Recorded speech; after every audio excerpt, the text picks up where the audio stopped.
Selamat pagi, hari ini kami akan bersepeda sekaligus mengurai sedikit demi sedikit sejarah di Surabaya. Hari ini kami akan menuju pertama ke rumah kelahiran Bung Karno, Bapak Proklamasi Indonesia. Dan selanjutnya ke rumah Hosea Cokroaminoto, seorang pejuang dengan jalur organisasi, serta ke makam Belanda yang berada di sekitar area tersebut. Berikut sedikit cerita tentang keluarga Bung Karno atau Bapak Soekarno. Keluarga Soekarno terdiri dari ayahnya, Raden Sukemi Sosrodihardjo, seorang guru, dan ibunya, Ida Ayu Nyomanrai, seorang wanita keturunan bangsawan Bali. Ia memiliki seorang kakak bernama Sukarmini. Soekarno menikah beberapa kali dan memiliki anak. Di antaranya adalah Fatmawati yang menjadi ibu negara pertama dan anak-anak mereka yang termasuk Megawati Soekarno Putri. Ayah Bung Karno adalah Raden Sukemi Sosrodihardjo, seorang guru yang pernah mengajar di Bali dan Jawa Timur. Sedangkan ibunya, Ida Ayu Nyomanrai, seorang wanita dari keturunan bangsawan Hindu Bali. Soekarno, atau lebih dikenal sebagai Bung Karno, lahir pada 6 Juni tahun 1901 di Surabaya, Jawa Timur. Saat kecil, ia tidak terlalu banyak menghabiskan waktu dengan orang tuanya, karena pada saat itu, ia pindah dan tinggal bersama kakeknya, Raden Harjokromo, di Tulung Agung, Jawa Timur. Setelah itu, ia ikut pindah ke Mojokerto bersama orang tuanya. Di Mojokerto, ia bersekolah di Yersti Inland School, yaitu sekolah pada masa kolonial. Namun, hal itu tidak berlangsung lama, sebab di tahun 1911, ia dipindahkan ke Europese Lager School. Saat umur 14, yaitu pada tahun 1915, Soekarno melanjutkan pendidikan di Huger Berger School, Surabaya, Jawa Timur. Disinilah ia bertemu dengan para tokoh Sarekat Islam. Di sekolah ini juga, rasa nasionalismenya tumbuh.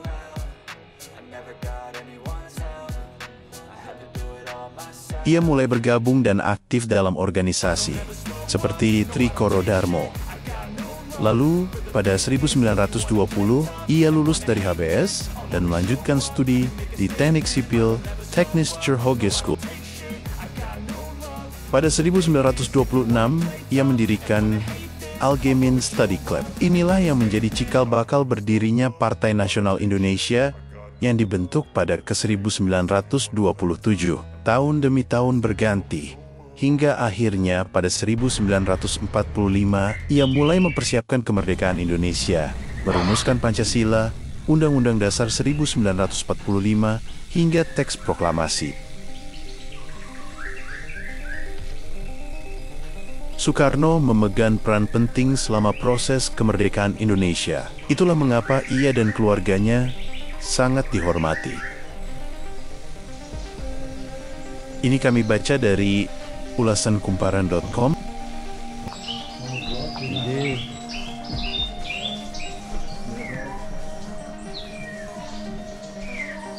Rumah ini adalah rumah sederhana di mana Soekarno menghabiskan masa kecilnya. Ayah Soekarno, Raden Sukemi Sosrodihardjo, adalah salah satu pendatang di Kampung Pandean dan pindah beberapa tahun kemudian dari daerah tersebut. Soekarno remaja kembali lagi ke kawasan Pandean dan Peneleh untuk belajar agama, politik, dan pergerakan bersama dengan Hosea Cokroaminoto.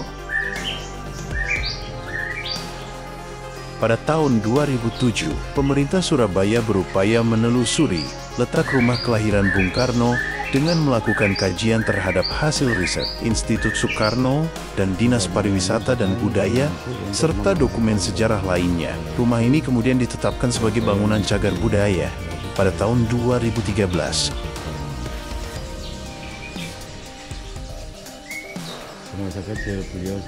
Di rumah kelahiran Bung Karno ini terdapat koleksi perjalanan keluarga, Bapak R. Sukeni dan Ibu Nyomanrai Srimben, sekaligus Soekarno, dalam bentuk video. Pemetaan serta teknologi realitas berimbuh yang memberikan pengalaman baru bagi para pengunjung.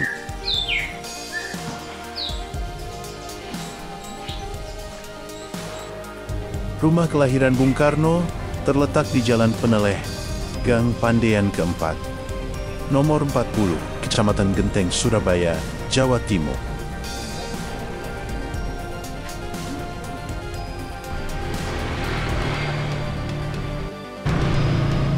Berikutnya, kita ke rumah Haryo S. Cokroaminoto, yang masih satu area, tidak jauh dengan rumah Bung Karno.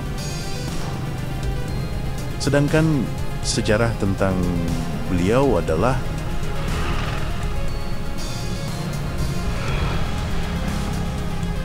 Hari O.S. Cokroaminoto adalah tokoh pergerakan nasional Indonesia. Lahir di Ponorogo pada 16 Agustus tahun 1882 dan wafat di Yogyakarta pada 17 Desember tahun 1934. Ia adalah pemimpin Sarekat Islam Sikh yang menjadi wadah pergerakan pertama di Indonesia, serta dikenal sebagai Bapak Pergerakan Nasional. Cokroaminoto memiliki banyak murid penting, termasuk Soekarno, dan dijuluki Raja Tanpa Mahkota oleh pemerintah Belanda karena pengaruh dan keberaniannya menentang kolonialisme.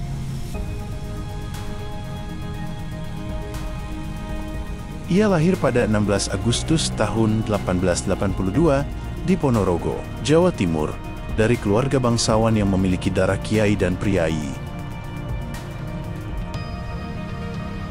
Kakeknya adalah Bupati Ponorogo, dan kakek buyutnya adalah seorang kiai besar yang merupakan suami putri Susuhunan Pakubuwono II.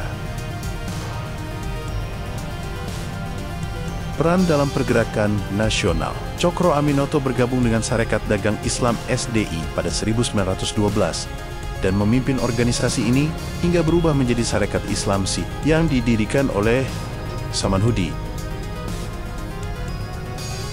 Sebagai pelopor gerakan serikat buruh di Indonesia, ide politik dari Hosea Cokroaminoto melahirkan berbagai ideologi untuk saat itu.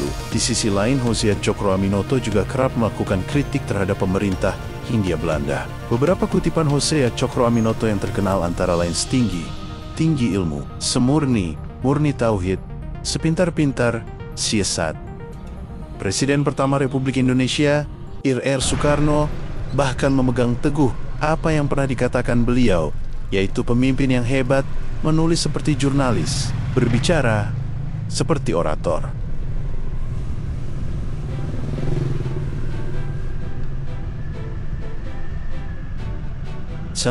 Di timur rumah Bung Karno dan rumah Hosea Cokroaminoto terdapat makam Belanda. Berikut ulasannya cukup menarik. Selain unik bersejarah dan ada tokoh Belanda yang membantu Indonesia,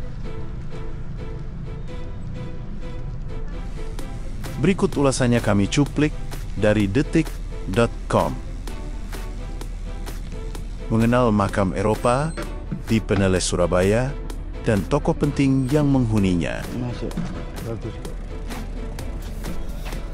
Makam Belanda, kita bayar pemilik pabrik baja tertua di Hindia Belanda. Berdiri kokoh di tengah hiruk pikuk kota pahlawan, makam Eropa Peneleh menawarkan pesona wisata sejarah yang unik dan penuh cerita. Dibangun pada masa kolonial Belanda, kompleks pemakaman ini menjadi saksi bisu perjalanan panjang Surabaya dan menyimpan kisah para tokoh penting yang pernah mengukir sejarah di kota ini. Lebih dari sekadar tempat peristirahatan terakhir, makam yang dalam bahasa Belanda bernama De Begre Surabaya ini menjelma menjadi museum terbuka yang memamerkan arsitektur bergaya Eropa yang menawan.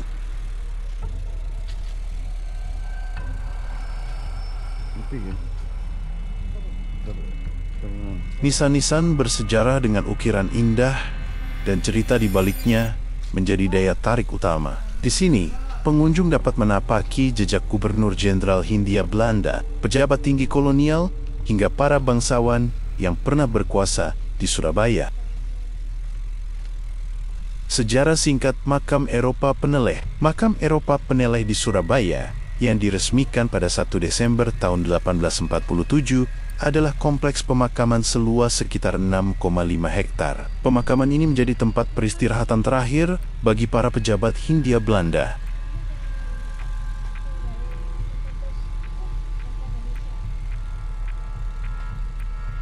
Tak terkecuali warga Eropa dari berbagai negara seperti Swiss, Norwegia, Belanda, Jerman, Inggris, Italia, Armenia, Prancis, Belgia, hingga Austria. Setiap nisan di makam ini masih menunjukkan desain klasik dan artistik, mencantumkan biografi singkat dari orang yang dimakamkan, meski tertulis dalam bahasa Belanda. Tes. Makam Eropa Peneleh adalah salah satu makam tertua di Kota Pahlawan.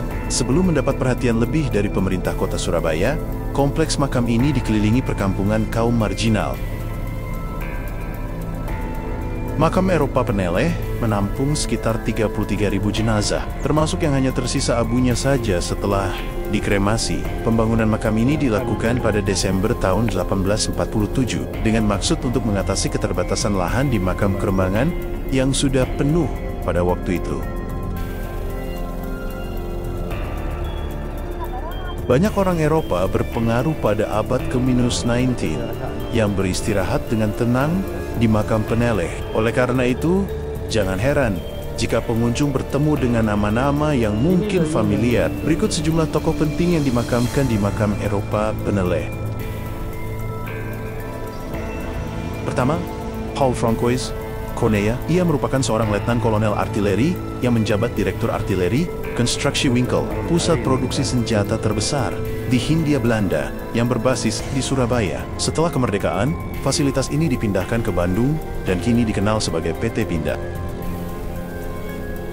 Kedua, Pierre Jean Baptiste de Perez. PJB Perez menjabat sebagai Wakil Direktur Mahkamah Agung Hindia Belanda dan komisaris di beberapa perusahaan besar. Meskipun catatan tentang Perez tidak banyak, ia diketahui pernah menjabat Residen Surabaya dan Gubernur Sulawesi. Perez wafat pada ke-1859. Ketiga, Hans Kurjian. Ia adalah seorang fotografer terkenal pada masanya. Banyak foto-foto masa lampau Indonesia yang beredar di internet saat ini merupakan hasil jepretannya. Bahkan, ia pernah memiliki sebuah studio foto di Surabaya. Kurjian meninggal dunia pada ke-1903. Keempat, Herman Neubronner van der Toe. Herman van der Toe diakui sebagai pionir linguistik modern untuk beberapa bahasa yang digunakan di Nusantara, termasuk bahasa Melayu, Jawa, Sunda, Batak, Toba, Lampung, Kawi Jawa kuno, dan Bali. Ia meninggal dunia pada ke-1847. Kelima, Peter Merkus. Merkus merupakan Gubernur Jenderal Hindia Belanda ke-47. Ia menjabat selama 4 tahun, yaitu mulai 1841 hingga ke 1844. Peter Merkus mengembuskan napas terakhir pada ke-1844. Makam Eropa Peneleh tidak hanya menjadi tempat peristirahatan bagi tokoh-tokoh di atas saja, tetapi juga masih menyimpan banyak cerita dari deretan tokoh penting lain yang belum disebutkan. Mengunjungi makam ini adalah perjalanan melintasi sejarah, di mana setiap nisan menceritakan kisah tersendiri tentang masa lalu yang kaya dan beragam. Artikel ini ditulis oleh Albert Benjamin Febrian Purba, peserta magang bersertifikat Kampus Merdeka di Detikom.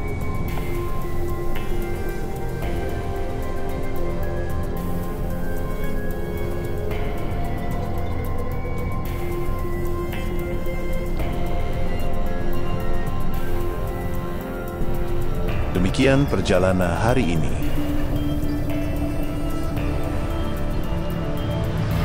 Masih dalam bulan Agustus, bulan perayaan kemerdekaan Republik Indonesia, kita berolahraga sambil mengenang sejarah.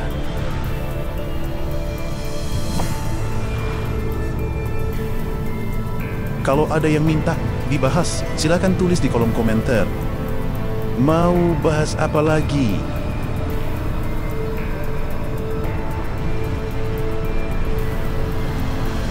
Surabaya masih menyimpan 1000 kisah sejarah. Tunggu, olahraga. Kami sekaligus menambah wawasan.